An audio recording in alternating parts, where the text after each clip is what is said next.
Assalamualaikum. Jumpa lagi di channel YouTube Rosi Meilani part kedua. Tadi kan kita udah ngobrol-ngobrol tentang kafenya Pak Zukni. Aku udah makan baksonya, udah makan putu ayunya. Pokoknya enak deh lah. Oke. Terima kasih. Oh, bentar saya cobain dulu. Enak banget. Enak banget daging sapi. Ramennya juga pasti pengen itu mangkoknya gimana? Tahan. Mohon bersabar. Putu ayu.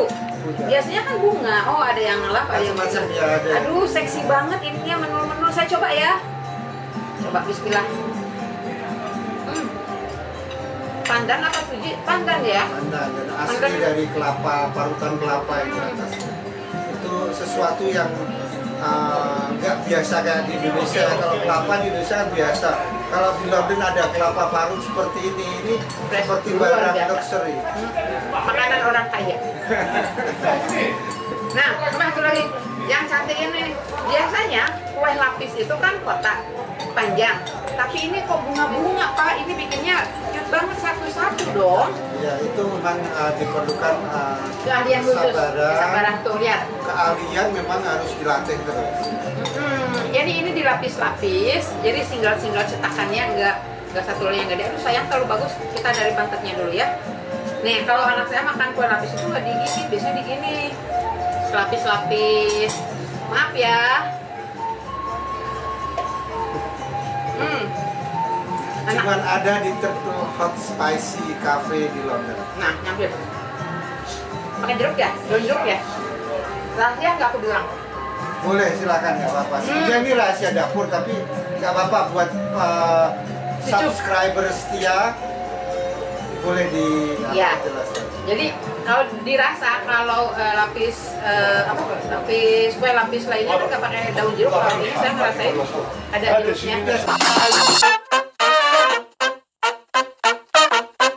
Sebelum ada di sini atau ya artinya sebelum punya kafe ini, perjuangannya sebagai orang Indonesia yang bisnis di Inggris, boleh dong Pak sharing ceritanya. Oke. Kita awali dari ini deh.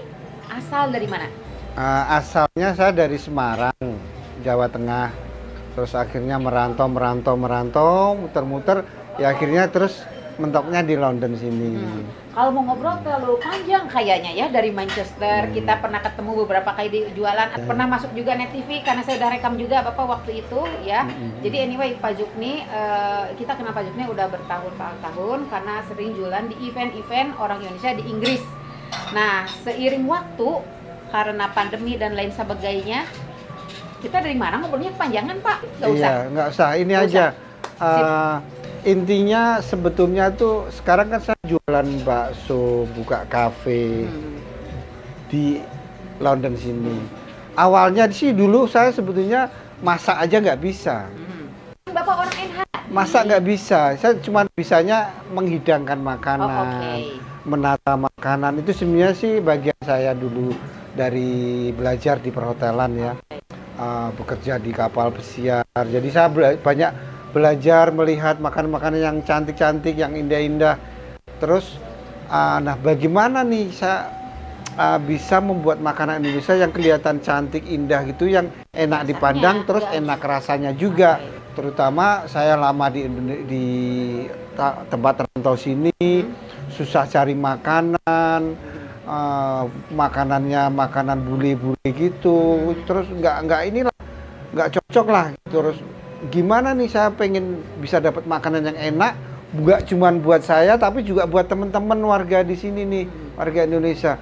Nah dari situ saya benar-benar serius belajar, mencoba untuk masak yang enak, makanan yang enak. Akhirnya saya temukan sekarang bisa membuat bakso yang bisa menjadi favorit buat orang Indonesia di sini. Oke. Jadi untuk bisa punya warung Indonesia atau ya kafe, warung apapun, ternyata modal bisa masak aja nggak cukup. Iya, Apa yang betul, Bapak betul. punya faktor X? Iya, memang untuk lainnya? menjadi pengusaha, apalagi nggak cuma pedagang ya, nggak, tapi pebisnis, Bisnis namanya ya. pebisnis makanan kuliner itu diperlukan banyak hal yang harus kita kuasai. Pertama, dua kelompok besar adalah bagaimana kita bisa menjual Yang kedua, bagaimana kita bisa membuat makanannya itu sendiri. Nah, itu dua poin yang harus kita kuasai detail ya. Untuk cara menjual sekarang kan banyak itu kacau caranya, itu harus menguasai digital, menguasai pemasaran, menguasai jalur distribusi, ya kan? Banyak sekali yang harus dikuasai. Untuk membuat makanannya, apalagi sekarang harus berkompetisi dengan produk-produk lain, harus benar-benar enak, harus positioningnya harus tepat, dari sisi konsep menu, itu luar biasa, harus banyak dikuasai, harus kita banyak belajar dari situ. Yang kita lihat selama ini di England, teman-teman Indonesia, sesama Indonesia banyak sekali yang berbakat untuk masak, membuat makanan. Yang sudah jualan pun juga udah banyak, tapi saya melihat tidak banyak yang serius dalam hal menjualnya secara masif, secara legal, terbuka ke publik. Itu belum banyak. Padahal yang berbakat masak, yang pinter masak, makanannya enak-enak, itu sebetulnya banyak sekali. Dan tentunya support dari birokrasi legal di sini yang bisa menjadi kekuatan-kekuatan pendukung dari para penggiat kuliner di sini. Karena di sini penggiat kuliner di sini mengalami masa-masa take off yang sangat berat karena belum banyak dikenal di sini. Dan inilah diperlukan dukungan dari semua penjuru kekuatan. Jadi nggak cuman istilahnya kalau kita mau memajukan kuliner Indonesia, itu bukan tugasnya para penggiat kuliner aja, tapi birokrasi semuanya harus terlibat. Karena kalau penggiat kuliner aja yang suruh maju, itu yang sudah saya lihat belakangan ya, itu banyak sekali yang sudah jatuh bangun. Karena perjuangannya berat.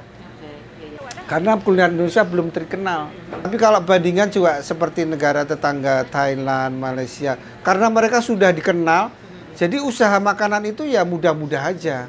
Jadi biarin aja mereka maju sendiri-sendiri.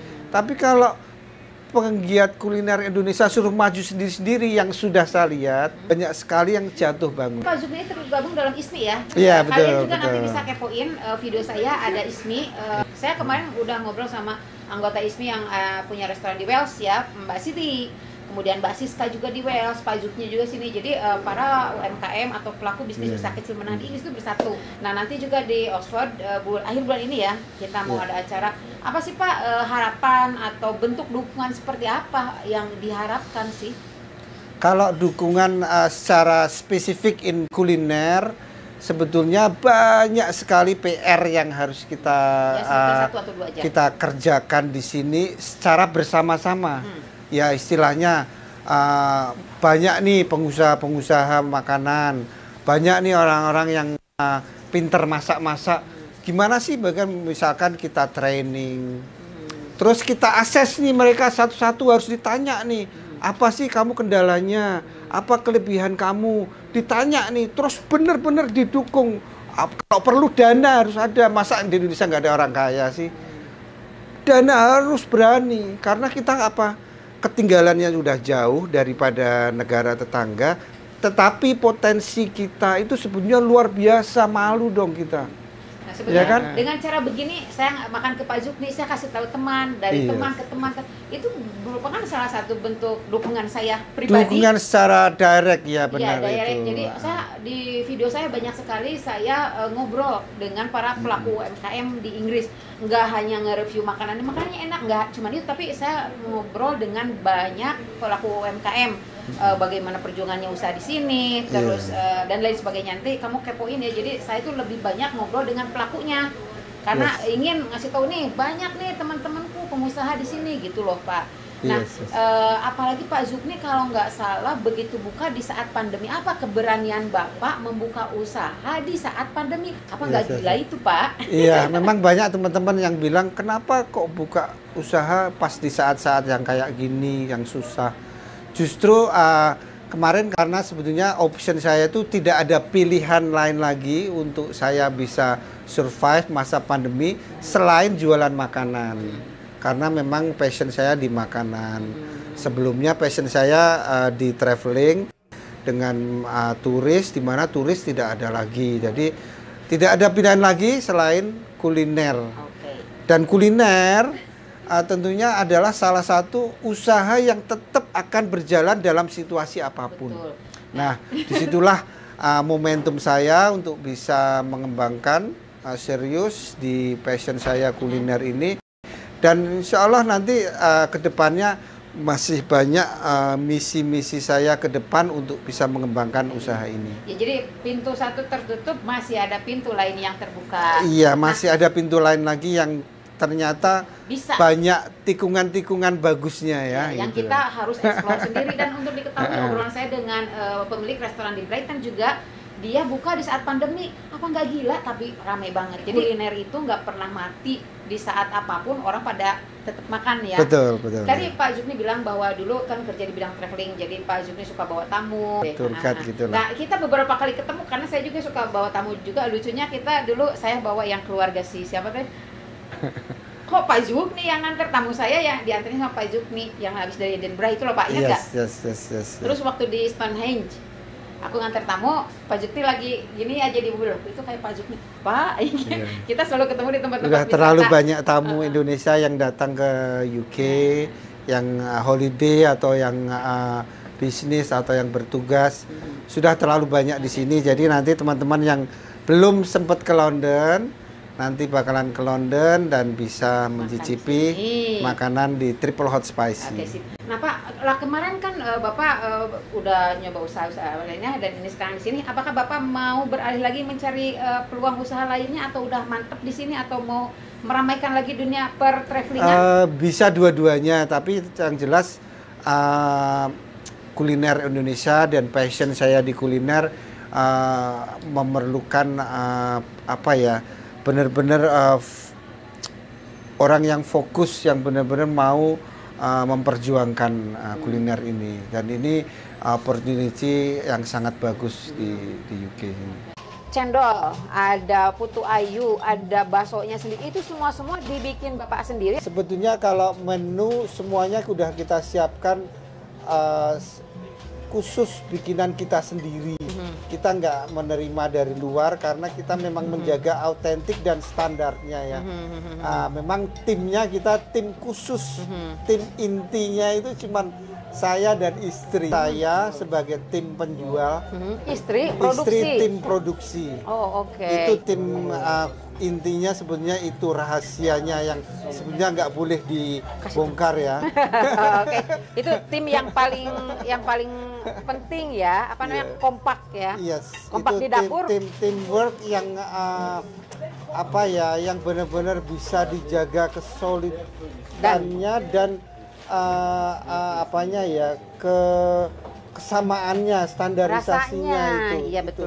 Karena kalau udah ganti-ganti tangan, ganti-ganti dapur, hasilnya beda. Itu akan kacau balau. Iya. Tapi kita benar-benar siapkan tim inti yang kuat, standarisasi resep yang kuat. Ini yang menjadi landasan kita pengen scale up menjadi size yang besar, bahkan mungkin skala UK nasional. Amin. Nah, tadi kan kita udah ngomongin soal orang-orang yang datang walk-in makan di sini. Tapi sebetulnya kita udah pernah ngobrol dengan Pak Zukni setahun yang lalu bahwa Pak Zukni akan jual packaging seperti ini dan sekarang sudah terrealisasi. Produk saya. Nah, itu produknya ya, penonton channel YouTube Rosi Melani. Tapi kalau brand saya yang baru ini namanya Triple Hot Spicy.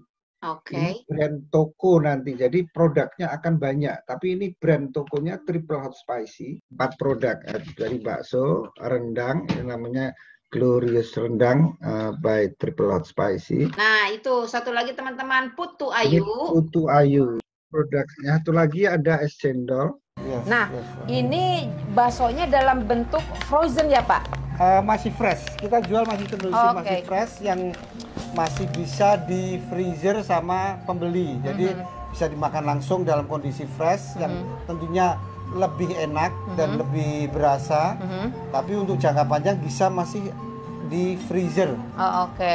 Jadi kita jualnya masih dari awal masih fresh, fresh, bukan oke. frozen. Coba saya. Nah, ini baksonya. Mhm. Ini 750 gram 750 beratnya, gram. kita jual harganya 12 pon. 12 pon. Ini udah siap makan dan bisa untuk makan sekeluarga. Isinya seperti ini. Ini awalnya dulu saya jualannya juga masih packaging masih seperti ini. Tapi kita udah maju sedikit pakai packaging seperti ini yang nanti bakalan kedepannya kita target tahun ini bisa masuk ke supermarket Amin. seluruh UK. Oke, amin amin amin amin. Kemudian ini yang satu lagi packaging rendangnya. Ini tidak bisa dipungkiri juga sekarang rekornya penjualannya mengalahkan bakso yang dulu penjualan saya aslinya bakso sekarang sudah dikalahkan sama produk rendang saya ini. Oke, balap-balapan ya. Oke. Nah, jadi tadi tuh waktu setahun kita obrol-obrol memang Pak Zukni lebih ke produksi ini. Sekarang punya warung, orang-orang pada makan di sini tapi walaupun begitu ini tetap jalan, warung bakso tetap jalan gitu ya. Malahan orang-orang yang udah nongkrong di sini suka beli produk ini juga ya. Kalian beli itu untuk Oke. pulang ya. Jadi ini nggak frozen, ini fresh ya. Jadi datang bisa langsung godok, bisa langsung makan. Itu ada yang mau masuk, bapak-bapak? Nunjuk-nunjuk apa? Nggak apa-apa. Oh, oke. Nah, jadi buat kalian yang nanti mau jalan-jalan ke London ya Pak ya, coba silakan icip-icip baksonya Pak Zukni di sini. Mana labelnya? Queensway. Dari Queensway Station 1 menit keluar langsung sudah sampai. Oke. Ya udah deh Pak, karena ini udah sore, saya juga mau ada acara lagi. Terima kasih ya sudah Terima kasih. sharingnya. Sukses Terima kasih. selalu. Semoga warungnya tambah ramai, semakin merambah. Mudah-mudahan bisa buka Bisa cabang ke cabang-cabang lah ke Iya ini loh, semua amin, kota amin, di amin. UK. Ke cabang-cabang. Kalau udah jadi bos kan bisa duduk manis. Terima kasih ya Pak Zukni.